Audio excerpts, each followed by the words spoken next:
Hello, geniuses! Welcome back sa aking YouTube channel.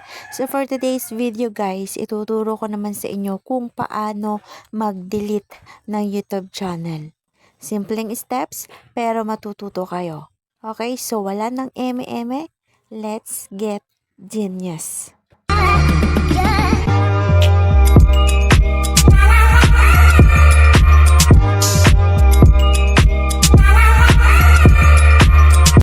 Open YouTube, click profile picture, i-click yung gear icon sa taas, and then switch account.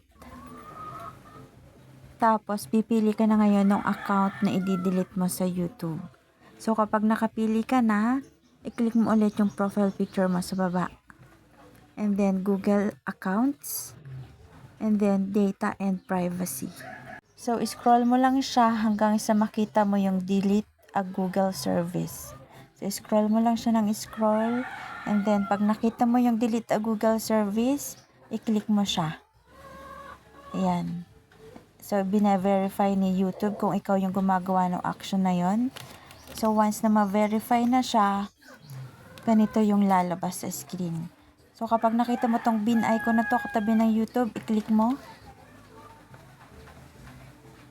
And then, I want to permanently delete my content. So, click mo din yan. And then, you have to tick these two boxes.